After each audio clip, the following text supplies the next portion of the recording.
The Battlefield 2042 beta is behind us. And look guys, it wasn't the smoothest of betas to have ever existed. I mean, not many Battlefield betas in the past have been absolute gems in their own right, but I think it's safe to say that the Battlefield 2042 beta really divided the community in ways that I don't think we've seen a previous beta do so before. The debate around this game was heated in some situations, and that kind of got me thinking, just how has this franchise evolved since it took its last stab at quote-unquote modern combat with Battlefield 3 and 4? Was it good evolution, or have some serious missteps been taken along the way? With that Battlefield 2042 experience under my belt and still fresh on my mind, I decided to boot up Battlefield 4 and see how jarring the experience was. G'day there once again viewers, this is your mate Kamikaze78 here, and today let's talk about the pitfalls and the importance of innovation for the Battlefield franchise.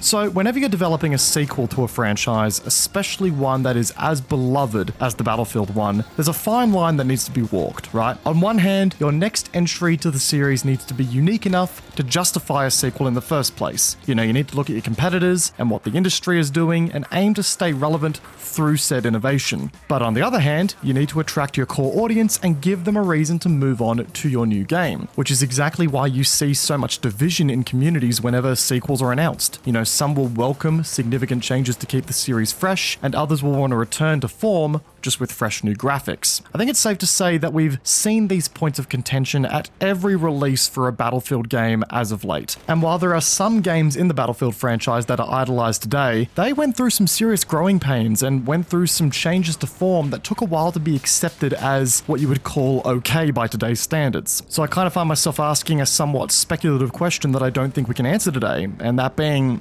is this going to happen to Battlefield 2042? And after the bugs and performance issues are ironed out, I feel as though more players will have at the very least a less frustrating experience with the core game. As a heads up, there's a pretty decent list of stuff that DICE have already confirmed to be either fixed or being addressed. The list is on your screen currently, so pause if you want to read through at your own pace. But beyond the beta's technical issues, I have to admit that when I jumped back to Battlefield 4 after that 2042 beta, I couldn't help but feel as though the differences in the experience felt jarring. Sure, both games were quintessential Battlefield in moment-to-moment gameplay. Both featured combined arms warfare on a massive scale. In fact, 2042 does this better than any other entry to the series prior from a raw scale perspective. I could easily tell deep down within all the new stuff and all the changes to gameplay mechanics that this was still a Battlefield game per se. There are just some design decisions in place here that catch you so off guard and are so off-brand for the Battlefield franchise that it does indeed seem jarring. But despite my word choice there, jarring doesn't always necessarily mean bad.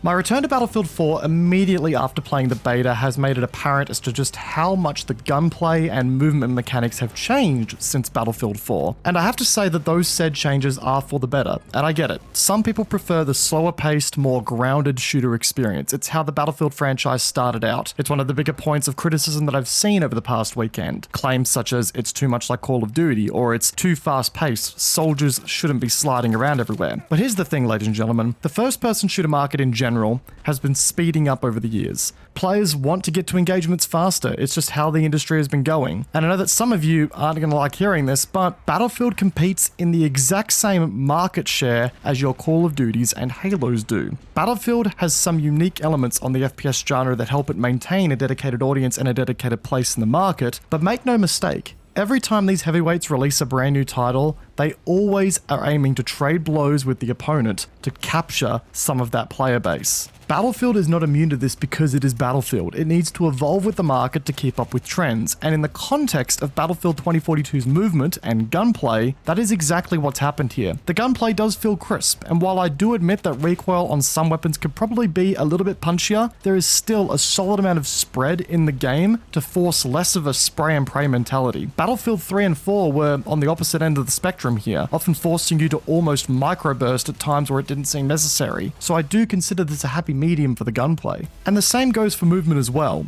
Yes, this is probably the fastest paced Battlefield game we have ever gotten, but that, again, isn't necessarily a bad thing. We have to remember that this game doubles from a raw scale perspective up against previous titles. This means larger maps with larger spaces to cover. And while vehicles are there to help bridge the gap in these larger travel times, there isn't always going to be a vehicle on hand. The movement system had to be scaled up alongside the rest of the game. You can't just double down on scale on one aspect of the game and then not tweak the core movement of the game to match said scale accordingly. Otherwise, you're going to end up with a running simulator. Once again, and I have to reiterate this, my favorite argument that I've heard thus far against the movement system, especially when I hear people talking about being in favor of returning to something like Battlefield 4's movement system, is that it's unrealistic and that soldiers shouldn't slide around. Quick newsflash for y'all, soldiers don't Renazook either. Battlefield has never been a milsim game, so let's not go pretending it's something it's not. When a game like this is positioned as something that can be picked up and enjoyed by the casual player, the authenticity should never get in the way of fun gameplay. And when the industry starts adopting new norms, you have to have a good reason to ignore adding these features into your game for the sake of gameplay. Battlefield doesn't have that reason. The idea of the Battlefield experience being directly attached to that of a slower movement system is a false connection to make, in my opinion. Making a return to Battlefield 4 and its corresponding movement system was not a fun experience. In saying that though, I know Battlefield 5 was probably the franchise's biggest innovation when it comes to movement, and I know that there are a serious list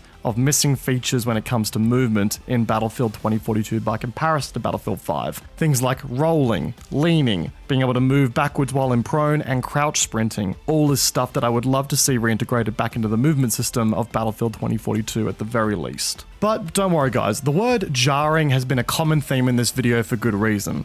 And I have to admit, one of the most jarring aspects coming back to Battlefield 4 after playing 2042 was the amount of teamwork going on. And for Battlefield 2042, that's a bad thing. Battlefield has always been a game built on the premise of squads, even pubbies working together to reach an objective or to satisfy an objective. It's what's helped to give the Battlefield franchise its identity over the years, and is, in my opinion, something that is even more core to the franchise's success as opposed to its core movement and its core gunplay mechanics. So yeah, the fact that it comes across as jarring that there is so much teamwork in Battlefield 4 by comparison to Battlefield 2042 is a big concern for me. In my last video, I made it pretty clear that I thought the move to specialists and the corresponding changes to the loadout system was the wrong move for the game. But yeah, holy shit, did the return to Battlefield 4 make that much clearer. I was caught off guard, and I shouldn't be because I'm playing a Battlefield game, but I was caught off guard by how much more willing people were to work together. I could actually find health and ammo packs around the map. Engineers were actively repairing vehicles. Recons were using spotting tools. It was a day and night experience by comparison. And I think this paints a very clear picture as to what happens when you give complete and total freedom of loadouts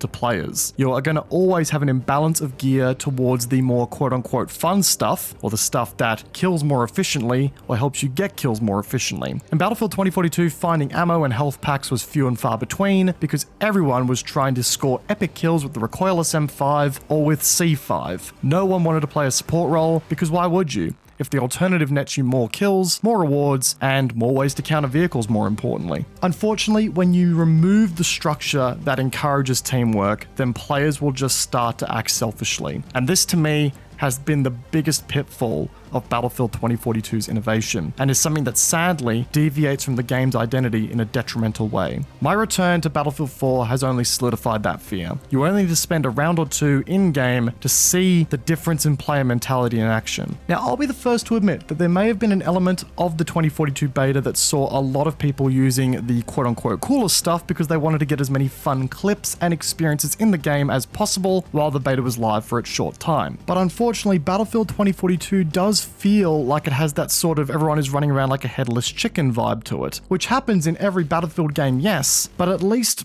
there was some sort of cross-class integration on the field in the other games. So I really hope that this disconnect is addressed before the game's launch, because I'm still incredibly excited to try it out. The game looks and plays alright when it works properly, and I'm sure there'll be a good amount of stuff to unlock and customize over time, and a lot of content for us to get our teeth sunk into with the full release of the game. And I had a blast. There's no denying that. The game was fun. It was moment-to-moment Battlefield chaos, but the lack of teamwork is jarring for all the wrong reasons. I don't like everyone being this lone wolf. I much prefer a Battlefield experience where everyone was working together. As I said in my last video, specialists are not going anywhere anytime soon. That's clear. They are a part of the core gameplay and probably a part of the game's long-term monetization strategy. In saying that, changes to loadouts and how gadgets are selected will go a long way to imprint the specialists into defined roles, and at least bring some organization back to gameplay from a teamwork perspective.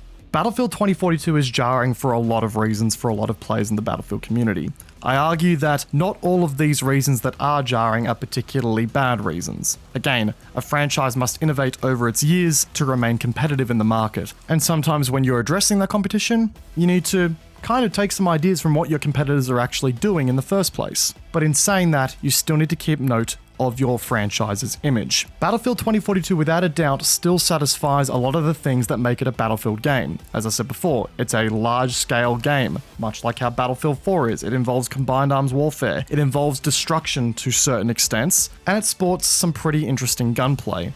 Where it falters is on the teamwork aspect, and the specialists have definitely had a very key role to play there, one that I hope is tuned before the final release of the game. But guys, that's going to be everything from me here today. This video was very much all about getting back into Battlefield 4, seeing how jarring the difference in the experience was, and whether those changes in experience were good or bad, and, you know, how they sat with me. At the end of the day, guys, I hope you enjoyed today's video. If you did, a backhanding the like button goes a long way. I am going to be still covering Battlefield 2042 when it launches, so be sure to get subscribed so you can stay up to date with all content we release on that front. Leave a comment down below. Do you think I was on the money here? Where do you sit with the whole Battlefield 2042 situation? I would love to hear your guys' thoughts. And as always, guys, you can find all my social media links linked in the description down below. Once again, guys, I hope you enjoyed today's video. Peace out, and I will see you guys all in the next one. Take care, guys. Have a good one.